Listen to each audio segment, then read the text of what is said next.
하나님의 말씀은 데살로니가전서 1장 1절로 4절까지 말씀 교독하시겠습니다. 바울과 실루아노와 디모데는 하나님 아버지와 주 예수 그리스도 안에 있는 데살로니가인의 교회에 편지하노니 은혜와 평강이 너희에게 있을지어다.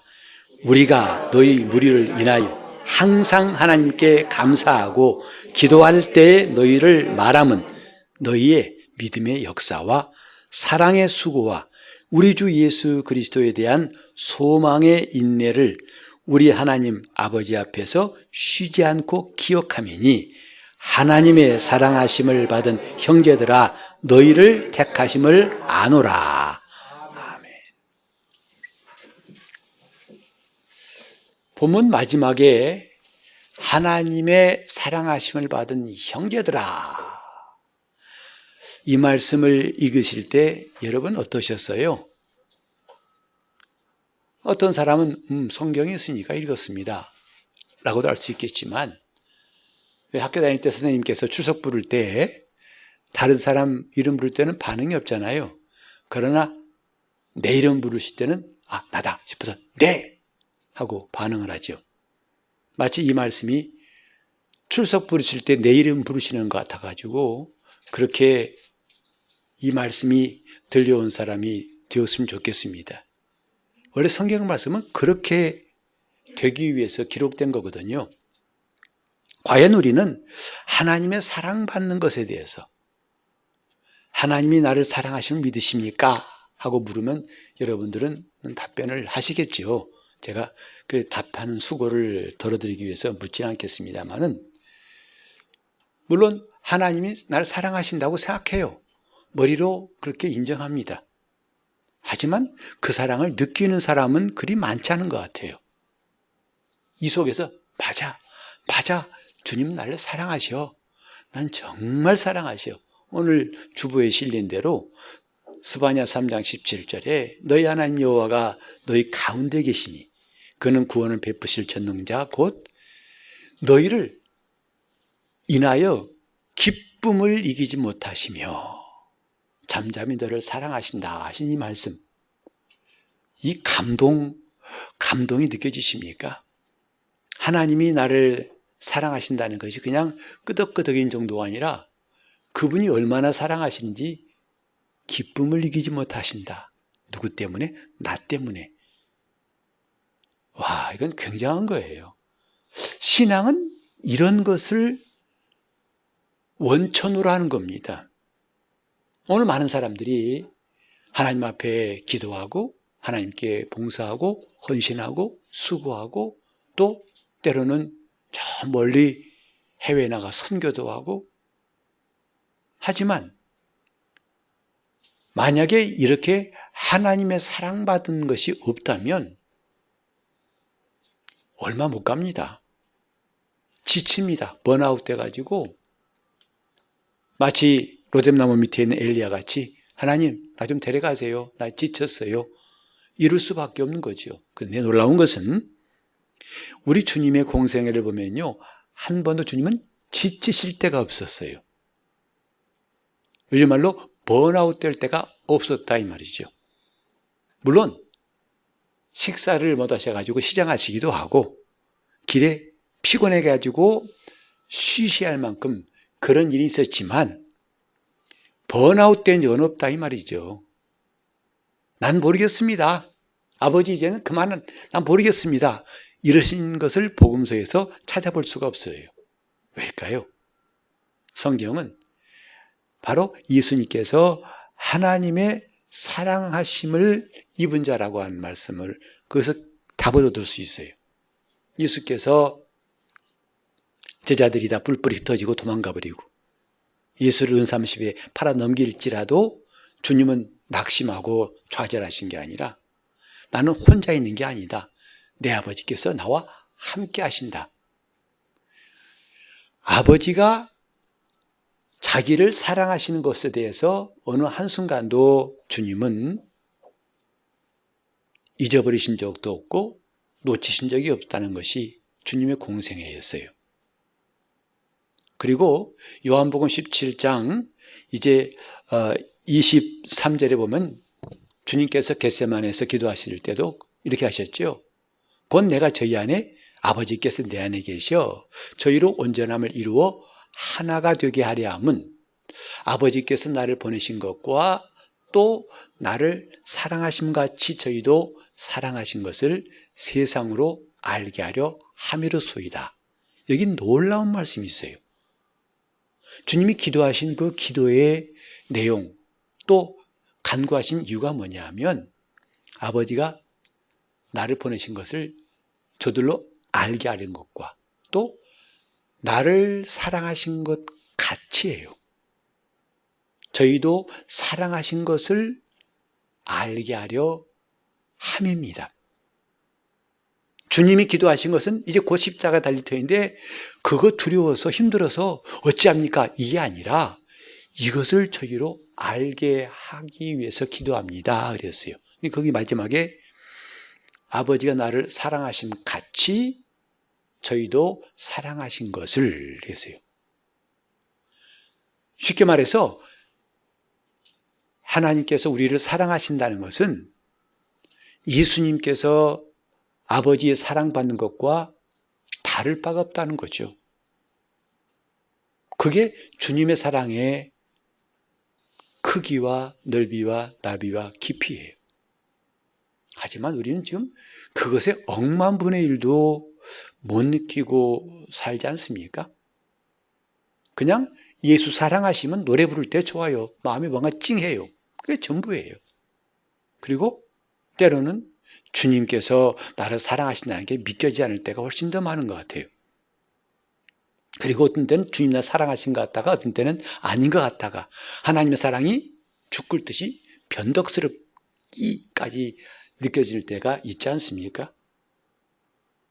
다 이게 지금 우리의 심령이 이런 상태라는 걸 보여주고 있는 거죠. 여기서 무슨 헌신이 나옵니까? 무슨 순교가 나옵니까? 무슨 주님을 사랑한다고 합니까? 다 공허한 말이죠. 그러니까 지극히 작은 거 하나 주일 예배 오는 것까지 버거워하는 사람 참 많지 않습니까?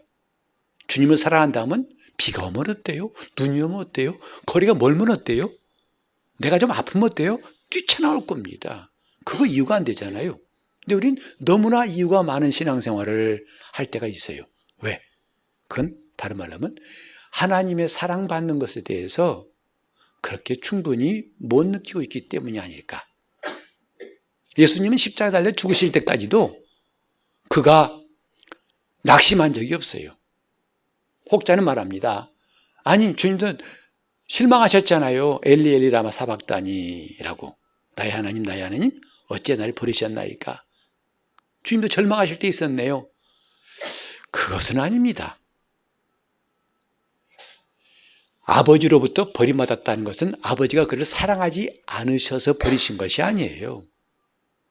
아들을 버리시기까지 이 세상을 사랑하신 것을 아들도 알아요.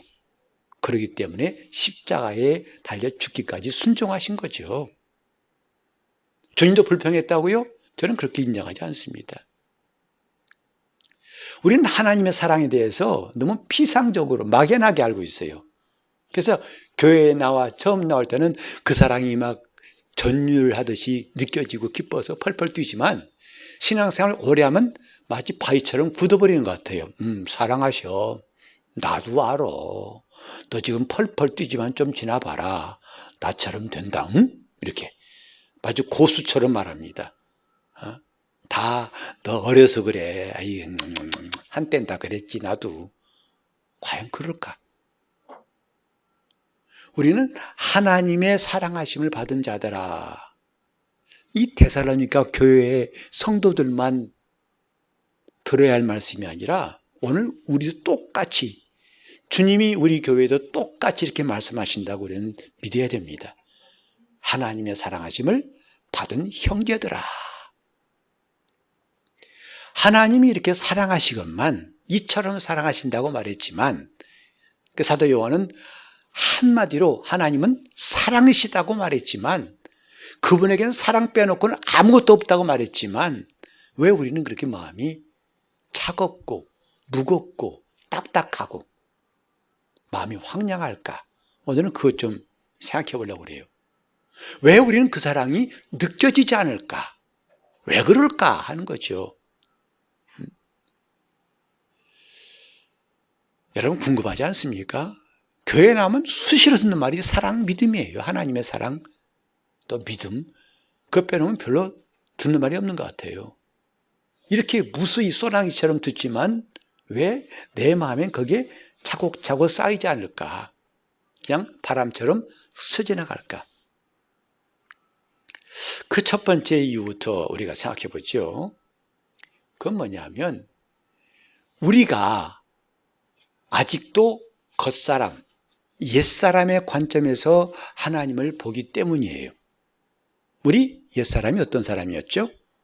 자기 마음에 원하는 대로, 육체가 원하는 대로 해서 그 결과 하나님의 진노를 피할 수 없는, 지옥 갈 수밖에 없는 사람이었잖아요.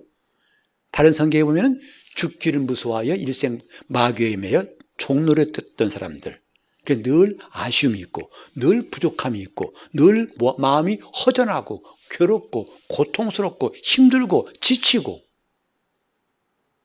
그래서 성경에 나와 있는 대로 악인은 쫓아온 자가 없어 도망한다 하듯이 늘 마음이 쫓기지 않습니까? 평안함이라는 것은 저 멀리 있는 것 같지 않습니까?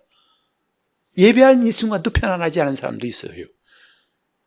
그게 바로 옛사람이 상태예요. 그 상태에서 하나님의 사랑을 듣다 보니까 그 말씀이 오다가 꺾이는 거예요. 굴절되는 거예요. 오다가 말아요. 또 왔다 하더라도 금방 튕겨나가 버려요. 옛사람, 겉사람의 관점을 떠나지 않으면요, 하나님 말씀 마치 목마를 때 콜라 한 잔 마신 것과 똑같아요. 잠깐은 괜찮은 것 같은데 오히려 콜라 마시면 더 갈증나죠. 시원한 콜라 먹으면 그때는 갈증 끝났다 하지만 천만의 말씀이요. 더 힘듭니다. 문제는 지금 이 관점, 내가 어디 서 있느냐 이 말이죠. 옛사람이라면, 그래서 제가 이번 여러분 광고했듯이 다음 주일 7월 20일부터 주일 오후 예배 좀 여러분 꼭 나왔으면 좋겠어요. 적어도 여러분이 예수 믿다면 단 한 번은 꼭 들어야 할 내용들을 좀 말하고 싶어요. 그런다고 해서 그게 새로운 내용 아닙니다. 다 들었던 내용인데 엉성했던 거죠. 뭔가 막연했던 거죠. 근데 보석 심듯이 꼬박 똑똑 심어가지고 제대로 우리가 정말 흔들림이 없는 온전한 신앙을 갖기 위해서 이제 이번 7월 21일 주일 오후부터는 할 겁니다. 뭔가 지금 하나님의 사랑도 엉성하게 알고 있어요. 느끼지 못하고 있어요. 알지는 알지만 못 느껴요. 우리 대부분 그렇지 않습니까? 그 결과 뭐예요? 신앙생활이 헛돌고 있어요. 거품만 무성해요.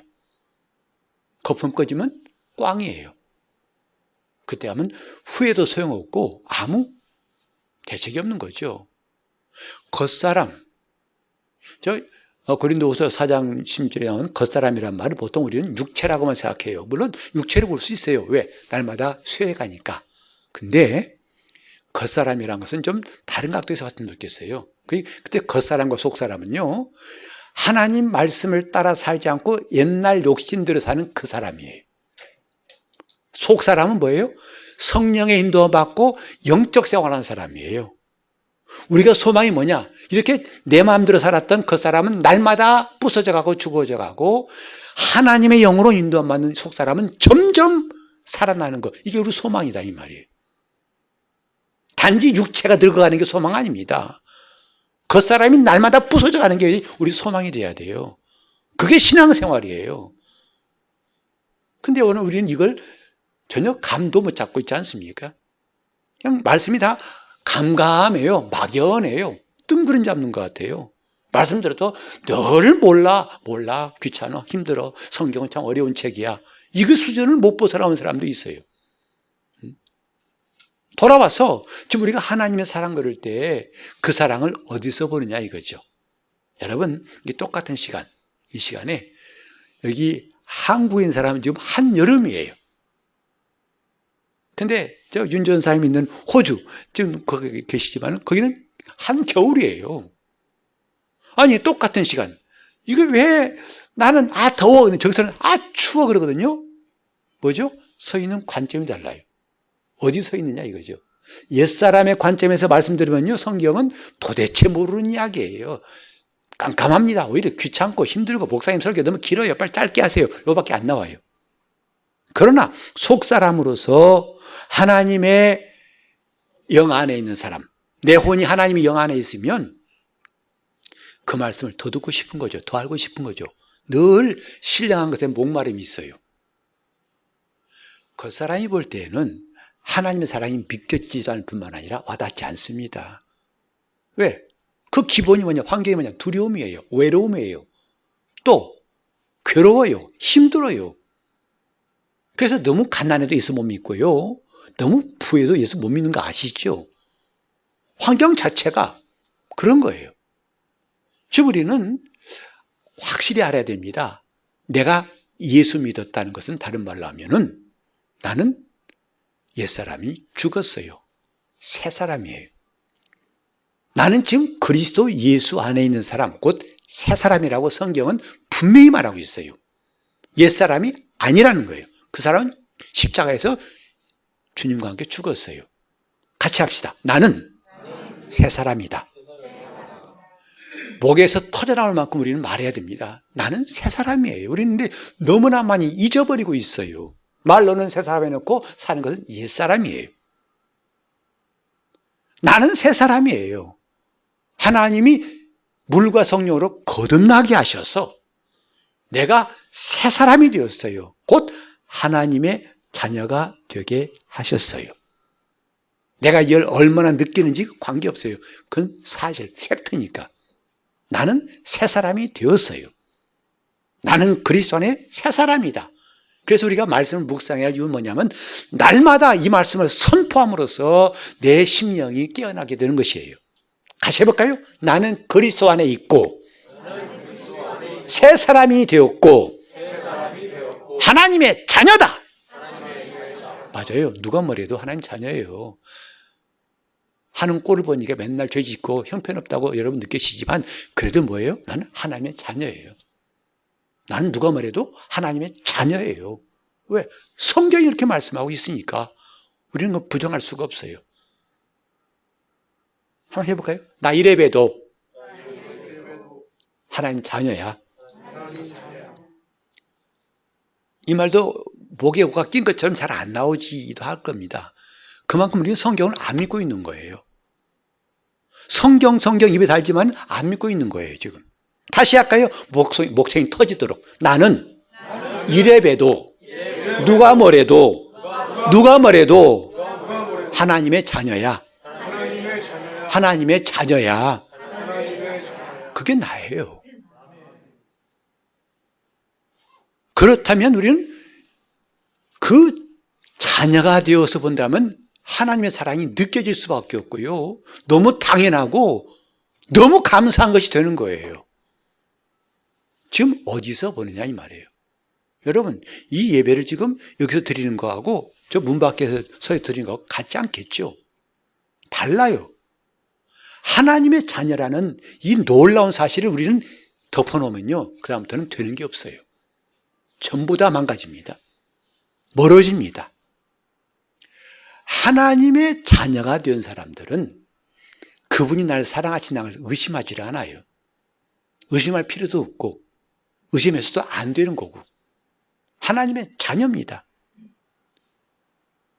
두 번째로는 우리가 내가 육신의 부모로부터 태어났기 때문에 하나님의 사랑을 온전히 깨달을 수가 없는 거죠. 나를 낳아주신 분 누구냐? 우리 부모님이에요. 그러니까 우리는 그것 이상 알기가 참 힘들어요. 그래서 부모님의 사랑에 대해서 그 사랑받은 것 이상으로 더 경험한다는 것은 거의 불가능합니다. 그래서 부모님 사랑을 흠뻑 받은 애들, 사실 요즘 보면요, 요즘 아이들이 부모님 사랑을 흠뻑 받은 게 아니라 잘못 받고 있는 것 같아요. 부모가 사랑한다 합시고 오냐오냐 다 키워요. 그러니까 꾸짖지를 못해요. 야단을 못 쳐요. 그래. 사랑한다. 애 망치는 겁니다. 사랑을 받지 못하고 결손된 가정에서 태어난 아이도 불행하지만 이렇게 잘못 키운 애도 똑같이 불행한 거예요. 여러분, 사랑은 그런 게 아닙니다. 자식을 위한다는 건 무조건 걔가 원하는 대로 해주는 게 결코 위하는 게 아니에요. 오늘 우리는 오해하지 마세요. 정말 오해하지 마세요. 그래서 오늘 좀 답답해요. 우리 어린아이들, 요새 애들 보면요. 그러니까 오늘 사회적 문제가 왜 나는 줄 아세요? 그렇게 키우니까 그렇게 되는 거예요. 자기밖에 몰라요.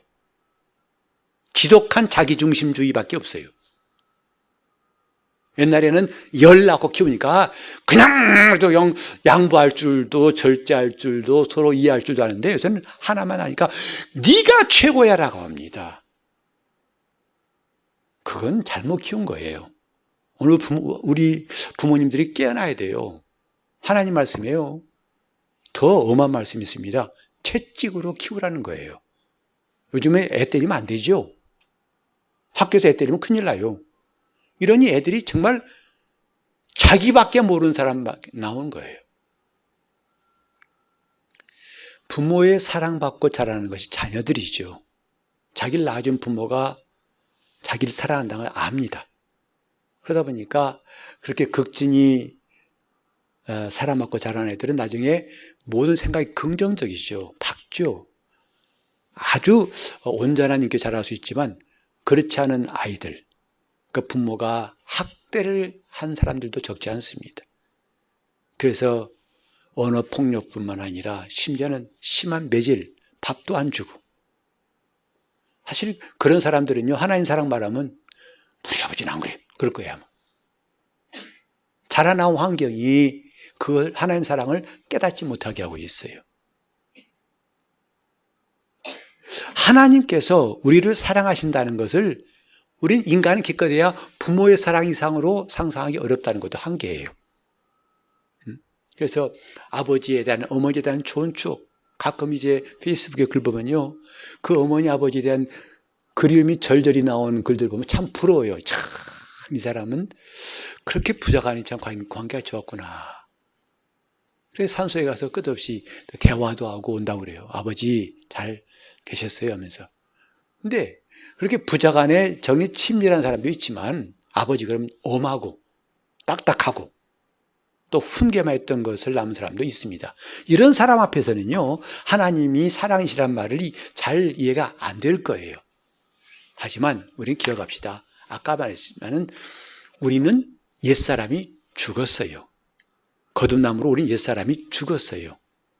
그리고 우리가 구원받았다는 게 뭐냐 하면 새 아버지, 영원하신 아버지를 우리가 맞이한 거예요. 그 야고보는 말했죠. 하나님 우리를 진리의 말씀으로 낳으셨느니라. 그 말씀으로 낳으셨느니라. 그리고 우리가 하나님이 자녀라고 하지 않습니까? 그러니까 하나님을 아버지라 부른 것부터가 우리가 육신의 부모님과 가졌던 경험으로서는 다 측량이 안 되는 거예요. 하나님은 우리 아버지시야. 곧 나를 낳으신 분이다. 나를 사랑하신 분이라는 것을 우리는 그냥 하는 게 아니라 제대로 알았으면 좋겠다 이 말이죠. 하나님은 나의 아버지. 그래서 주님 말씀하셨죠. 너희는 땅에 있는 자를 아비하지 말라. 뭐죠? 너희 아버지는 하늘에 계신 이시니라. 그러니까 우리 주기도문 처음에도 하늘에 계신 우리 아버지요. 같이 해볼까요? 하늘에 계신 우리 아버지요. 다시 한번 하늘에 계신 우리 아버지요. 이제 우리는 육신의 부모뿐만 아니라 하늘에 계신 아버지도 우리가 경험하게 된 것이 거듭난 거예요. 나는 그런 사람이에요. 자, 따라합시다. 나는 이래봬도 하나님의 자녀야. 그래요. 그게 우리의 권리예요. 우리 존재예요. 나는 하나님의 자녀라고. 난 하나님의 자녀. 자녀도 저 구워다 놓은 보리자루 같은 자녀가 아니라 하나님이 얼마나 사랑하시는지 나로 인해 기쁨을 이기지 못하시는 그 사랑을 우리에게 보여주신 것이 예수님의 공생애고 절정인 십자가인 거죠. 그러니까 우리는 이렇게 형용할 수 없는, 말로 다 할 수 없는 하나님의 사랑을 이젠 멀리서 구경만 할 게 아니라 가까이, 아예 그 사랑 안으로 쑥 들어갈 수 있기를 바랍니다. 그게 신앙생활이에요. 여러분 보세요. 우리가 하나님의 사랑받지 않으면 할 수 없는 게 신앙생활입니다. 어떤 분 그러죠. 아유, 주일이 너무 빨리 돌아와요, 목사님. 예배 한 달에 한 번 만나면 안 되겠습니까? 그 말도 이해해요. 충분히 이해한다 이 말이죠. 근데 그게 뭐냐면 자기 심령이 하나님과 관계가 원활하지 않으니까 뻑뻑한 거예요. 여러분 정말 좋아하는 사람은 일주일에 한 번 보고 싶어요? 10년에 한 번 보고 싶어요? 반응이 없는 거 보니까 좋아하는 사람이 하나도 없는 것 같아요. 지금까지. 참 안타깝네. 좀 앞으로는 좋아하는 사람 좀 만들어 놓으세요. 오직이 없으면 답이 안 나올까? 좋아하는 사람은요, 정말 사랑하는 사람은 1분도 너무 짧아요. 또 보고 싶어요. 지금 우리는 하나님의 사랑받지 않은 상태에서 신앙생활을 하려니까 괴로운 거예요. 그걸 이름하여 종교생활 그러는 겁니다. 헌금하죠? 아깝잖아요. 손 들어보라면 안 들어볼 테니까 안 물어보겠어요. 헌금할 때 조금이라도 아까운 마음이 있다 없다 라고 물어볼 텐데 안 물어볼게요. 근데요, 사랑하는 사람에게는 아까운 마음이 조금도 안 드는 것도 아실 거예요. 정말이잖아요. 안 아까워요. 펑펑 줘도 안 아깝습니다. 하나님의 사랑받지 않고는 신앙생활은 불가능해요. 근데 신기하게도 사랑받지 않고도 하겠다는 굉장한 기적 같은 사람들이 한국에도 많아요. 난 하나님 사랑받지 않았지만 열심히 할 겁니다. 뜨겁게 할 겁니다. 참 기적입니다. 그건 기적이에요. 하나님의 사랑받고 은혜 받으니까 기도하게 되고요. 그분께 순종하게 됩니다. 여러분, 사랑에는 복종이 없는 거 아세요? 사랑의 관계에는 복종이라는 게 존재할 수가 없어요. 그러니까 하나님의 사랑받지 않으면, 그 사랑을 받은 적이 없다면 그분과 나와의 관계는 뭐예요? 주인과 종의 관계일 뿐이에요. 그때는 뭐죠? 명령과 복종만 있을 뿐이에요. 말 안 들으면 죽어. 실제 죽기도 하고. 그러나 하나님의 사랑받으면요, 그때 아버지와 나의 관계는 더 이상 복종이라는 게 없어요. 순종이죠. 그분과 나는 사랑과 순종의 관계밖에 없다고요. 그걸 보여주신 분이 예수님이에요. 예수님 한 번도 복종하신 적이 없어요. 싫지만, 원치 않지만 억지로 하신 적이 없다 이 말이죠. 주님 말씀을 통해 보면 우리는 그걸 확실히 증거할 수 있어요. 오늘 우리가 꼭 기억합시다. 하나님이 누구신가? 여러분 잘 아시겠지만, 그래서 하나님과의 관계를 우리가 경험하기 전에 먼저 우리에게 알게 하신 것이 부모와 자식 관계 아니겠어요? 자, 우리 한번 이사야 49장 15절 16절 볼까요? 이사야 49장 15절. 여인이 어찌 그 젖먹는 자식을 잊겠으며 자기 태선한 아들을 긍휼히 여기지 않. 여기까지 합시다. 여인이 어찌 그 젖먹는 아이를 잊어버리겠느냐? 그럴 수 없죠. 자기 태선한 아들을 긍휼히 여기지 않아요. 다 긍휼히 여기잖아요. 그러니까 얼마 전에도 우크라이나 그 전쟁에 보니까 한 어머니가 아이를 안고 죽었어요. 포탄 떨어진 데서. 자기는 죽었는데 애는 살았더라고요. 왜 그러겠어요? 내가 낳았으니까예요. 누가 그렇게 시킨 적도 없어요. 가르친 적도 없고 배운 적도 없어요. 그냥 무의식적으로 안고 자기만이라도 포탄을 다 방어할 수 있으면 좋겠다 싶어서 안고 아이는 살아난 거죠. 그게 부모학을 배워서 그런 것도 아니고 하나님이 그런 심성을 주신 거예요. 창조주 하나님께서. 이건 동서고금을 막론하고 똑같이 다 있습니다. 우리 속담에 이런 말이 있어요. 고슴도치도 지 새끼 이쁘다. 한 번은 제가 어떤 교인이 목사님 우리 애기 이쁘잖아요. 너무너무 이뻐 죽겠어요. 내가 솔직히 정말 진실로 말하자면요. 점수가 안 나오네 했어요. 점수를 줄 수 없겠더라고. 어떤 모양인지 설명 안 하겠습니다만은 일단 솔직히 잘생겼단 말이 안 나오는 애예요. 안 나와요. 근데 목사가 진짜 못생겼네요. 할 수 있죠. 왜 이런 작품이 나왔지? 이러면 크게 시험 들잖아요. 그때는 되게 예, 참 밝게 생겼습니다. 그러세요. 여러분 보세요. 지금 부모가 자식이 예쁜 것은 귀한 것은요. 뭐 때문에가 없어요. 한마디로 뭐예요? 구태여 있다면 따라합시다. 지새끼니까. 그거예요. 다 그 전부예요. 더 무슨 말이 필요하십니까? 지새끼니까예요. 그런 부모라 할지라도 그 다음에 49장 15절 뒷부분 보면요. 혹시 잊을지라도 나는 너를 잊지 않을 것이다. 나는 그 부모와 같지 않다 하신 거죠. 예수님 이런 말씀하셨잖아요. 너희가 악한 자라도 자식에게 좋은 것을 줄 알거든. 하물며 하늘에 계신 너희 아버지께서 구하는 자에게 어찌 성령을 주시지 않겠느냐. 이 땅의 부모와 같지는 않다는 거죠. 하나님은 어떤 분이라고? 이 땅의 부모와 같지 않아요. 그 젖먹는 자식을 잊어버리는 어미가 혹시 있을지라도 요즘 세상 폐륜적인 일이 많잖아요. 자식을 아예 굶겨 죽인 사람도 있고 냉장고에 넣어서 깐난하게 죽인 사람도 있고 정말 이건 인간 같지도 않아요. 그럴지라도 하늘에 계신 아버지는 그런 분이 아니다. 너희는 자 16절 보면은 바로 너희는 어떠냐면 내가 너를 내 손바닥에 새겼고 너의 성벽이 항상 내 앞에 있나니 항상 내 앞에 너는 떠나지 않는다. 난 너 잊어버린 적이 없다. 이게 하나님이 우리를 보시는 마음이에요. 여러분 보세요. 여러분 종종 예배하러 올 때 혹은 기도할 때 하나님 나를 어떻게 생각하실까 할 때 대부분 어떤 생각 드세요? 에이 그 교회에서 직분 맡았다더니 너는 이 꼬라지 뭐냐? 너 그래도 무슨 낯짝에서 예배하러 왔냐? 하시는 것 같아가지고 마음이 무거울 때 없었습니까? 야, 나 이제 그만 실망했다. 야, 너 보니까 아휴 나도 많이 참았는데 나도 이런 말 안 하려고 했는데 아휴 이제 그만 웬만하면 너도 오지 말아라 이제 이러실 것 같아가지고 우리는 늘 하나님께서 나를 보실 때 생각이 긍정적이 들질 않아요. 대부분 부정적 아닙니까?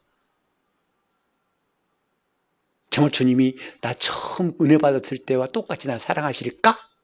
속에서 말도 안 돼. 우리는 그렇게 생각해요. 그게 잘못된 거예요. 아까 스바냐 3장 17절 말씀을 기억하세요. 지금 너희가 무엇을 했기 때문이 아니다 이거예요. 내가 지금 어떤 태도이기 때문에가 아니에요. 난 맨날 예배 때 핸드폰만 보더라. 너 그거 괘씸하더라. 그 태도 때문에 사랑을 멈추신 적이 없어요. 그래도 사랑하시는 거예요. 그래도 사랑하시는 거죠. 우리는 하나님에 대해서 너무나 지금 부정적인 생각이 꽉 차 있어요. 그러니 신앙생활이 제대로 될 리가 없죠. 가끔 이제 장마 때 벼락 치면 벼락 안 맞을까 몰라. 쥐우.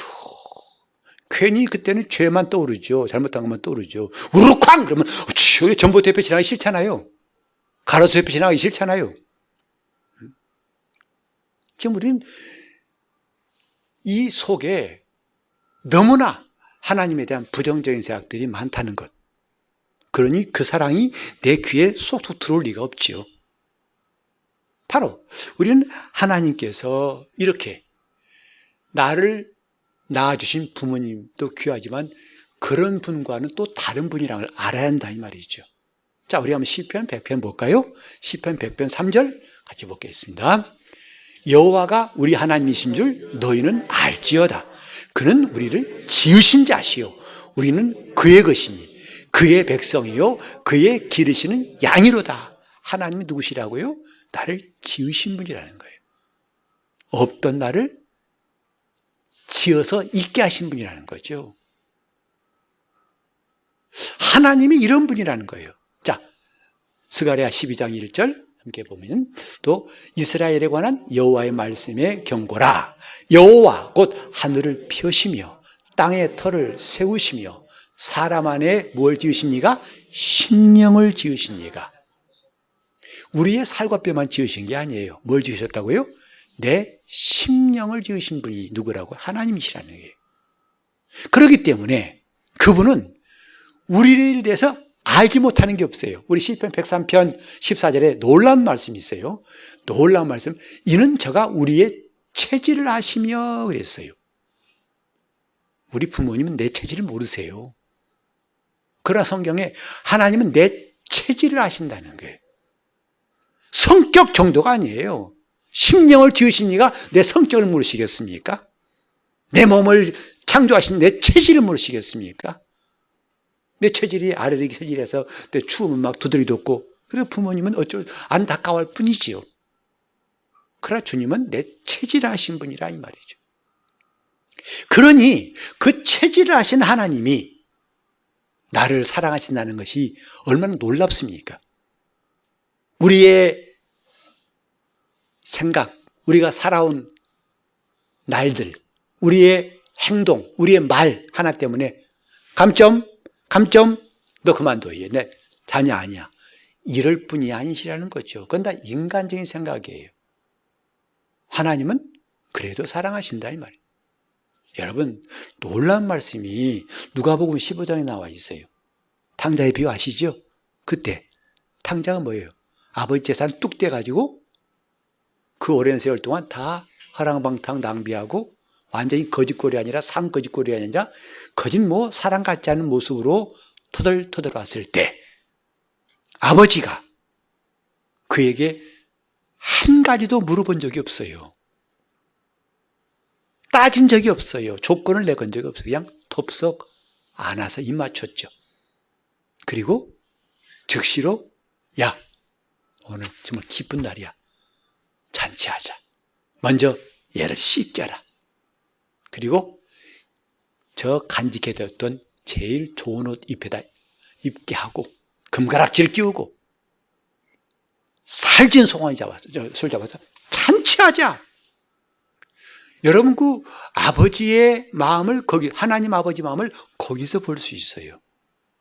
여러분 지난 한 주간 동안 잘 살아오신 분들, 한 번도 마음에 상처받지 않고 남하고 나쁜 관계 맺지 않고 또 힘들지 않고 하신 분들, 오늘 주님 그래도 제가요 오늘은 조금 성하게 돌아왔습니다. 괜찮으시죠?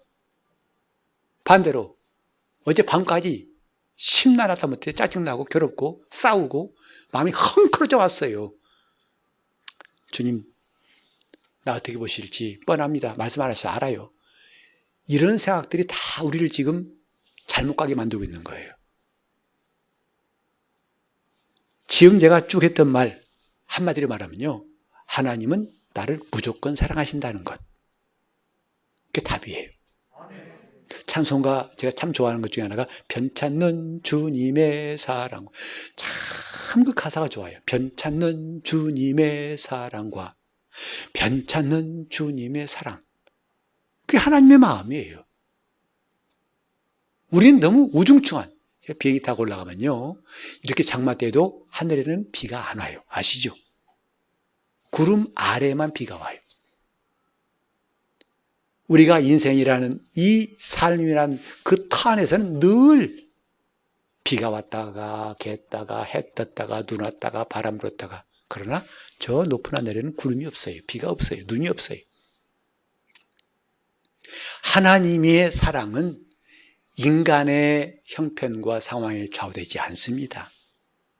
그건 굉장히 큰 오해. 여러분 기분과 관계 없어요. 느낌과 관계 없어요. 생각과 관계 없어요. 같이 해볼까요? 하나님의 무조건적인 사랑을 받자. 하나님의 무조건적인 사랑을 받자. 받더라도 일부만 받지 마시고 다 받아들이세요.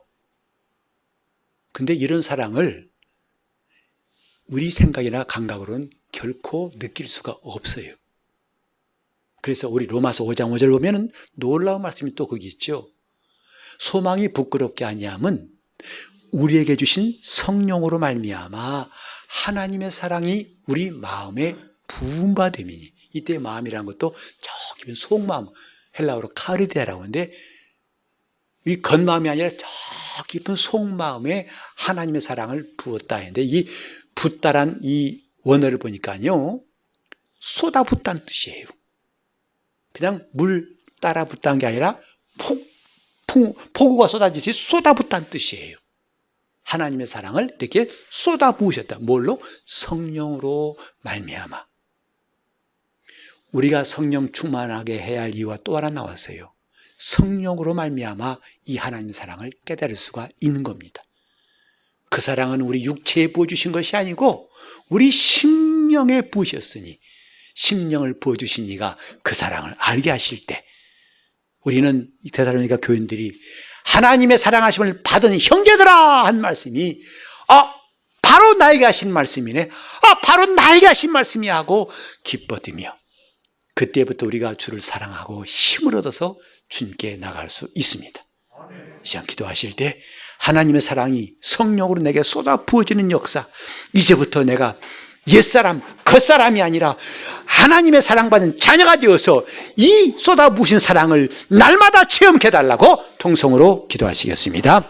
하나님 아버지, 참으로 수십 년 동안 예수 믿고 설교 들었고 하나님이 나를 사랑하신다고 들었지만 오늘 이 시간만은 옛사람이 듣는 그 말씀이 아니라 거듭난 내 혼이 하나님의 자녀가 된 내 혼이 새로운 피조물 된 내 혼이 듣는 말씀 되게 하여 주시옵소서.